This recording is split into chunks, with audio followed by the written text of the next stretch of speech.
підтримки, зокрема української.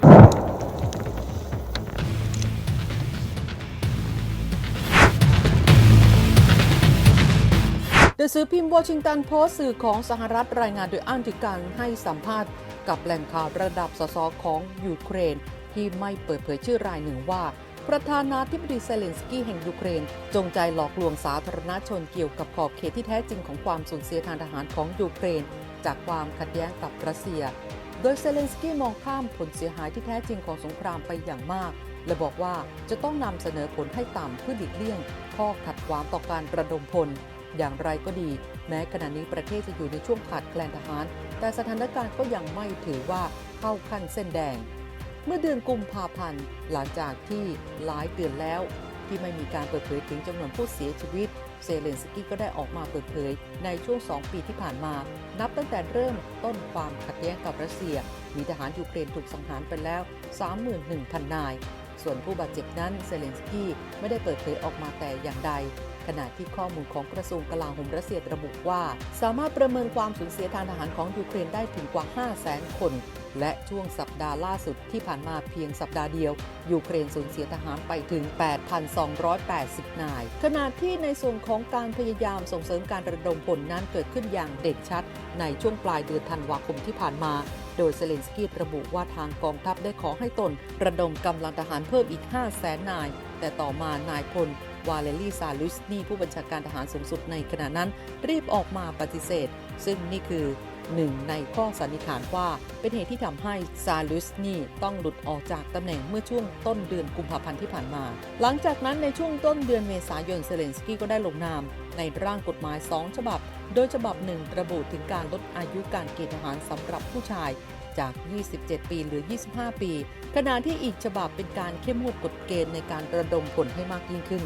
อย่างไรก็ดีแม้สสคนดังกล่าวจะบอกว่าสถานการณ์ยังไม่ถึงเส้นแดงแต่นายพลโอเล็กซานเดอร์เชียสกีผู้บัญชาการทหารสูงสุดได้ยอมรับในการประชุมแรมสไตล์แบบออนไลน์ร่วมกับสหรัฐและประเทศที่สนับสนุนยูเครนว่าสถานการณ์ในแนวหน้ายังคงตึงเครียดสำหรับกองทหารยูเครนและมีแนวโน้มที่จะแย่ลง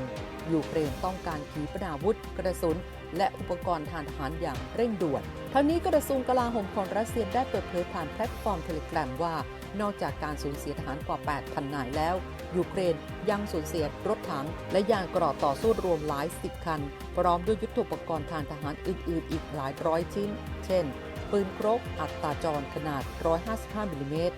ระบบปืนใหญ่ที่พันธมิตรตะวันตกจัดหาให้อีกเกือบ 30 ชุดเครื่องยิงขีปนาวุธอีก 8 ชุดเช่นชุดระบบไฮมาร์สของสหรัฐและระบบแวมไพร์ RM70 ของสาธารณรัฐเช็กเครื่องบินขับไล่และโดรนอีกกว่า 1,600 ลำนอกจากนี้ถัดมาอีก1 วันเชสกีก็ได้ลงแพลตฟอร์มเทเลแกรมของตัวเองว่าสถานการณ์ในแนวหน้ารุนแรงขึ้นและแย่ลงยูเครนมีการถอนกำลังออกจากพื้นที่3 แห่งกองกำลังรัสเซียกำลังโจมตีอย่างหนักในแนวหน้าทั้งหมดและในทุกทิศทางจนประสบความสำเร็จทางยุทธวิธีในหลายพื้นที่กองพลน้อยยูเครนที่พึ่งพักก็ต้องถูกหมุนเวียนไปในพื้นที่เหล่านั้นเพื่อทดแทนหน่วยที่ได้รับความเสียหายสถานการณ์กำลังเป็นไปแบบไดนามิกที่มีความเปลี่ยนแปลงอยู่ตลอดเวลา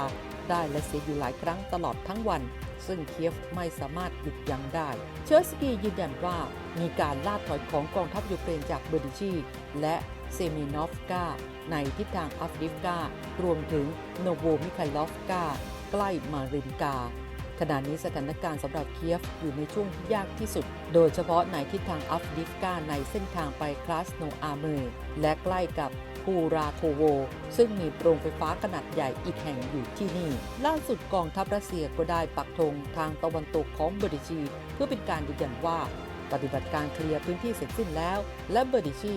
ตกอยู่ภายใต้การควบคุมของรัสเซียโดยสมบูรณ์ขณะที่สมรภูมิตะวันออกโดยเฉพาะที่ภูมิภาคโดเนสนั้นกำลังเลวร้ายลงอย่างต่อเนื่องกองทัพรัสเซียรุกขึ้นจากทุกทิศทางส่งผลให้ทหารยูเครนในพื้นที่ต้องเป็นฝ่ายยอมถอยร่นไปตั้งหลักหลังแนวป้องกันทางตะวันตกเชอร์สกีกล่าวว่าต้องถอนทหารออกจากเมืองอัฟดิฟกาเพื่อปกป้องชีวิตของกำลังพลทุกนายและป้องกันไม่ให้อีกฝ่ายปิดล้อมกระชับเข้ามามากไปกว่านี้ ด้านกระทรวงกลาโหมรัสเซียก็ได้ออกแถลงการณ์ระบุว่าสามารถยึดหมู่บ้านโนโวมักมูทิฟกาในภูมิภาคโดเนสซึ่งตั้งอยู่ห่างจากเมืองอัฟดิฟกาประมาณ 10 กิโลเมตรเท่านั้นแต่ดีก่อนทัพรัสเซียได้เข้าควบคุมเมืองอัฟดิฟกาอย่างเบ็ดเสร็จเมื่อเดือนกุมภาพันธ์ที่ผ่านมาหลังปิดล้อมเมืองแห่งนี้ตั้งแต่เดือนตุลาคมปีที่แล้วโดยเมืองอัฟดิฟกาเป็นหนึ่งในพื้นที่อุตสาหกรรมของยูเครนมีประชากรราว 34,000 คนตามข้อมูลก่อนเกิดสงครามมาร่วมสนับสนุนท็อปนิวส์นำเสนอความจริงได้แล้ววันนี้เพียงกดปุ่ม Super Thanks แล้วเลือกจำนวนเงินตามที่ต้องการได้เลยครับขอบคุณครับ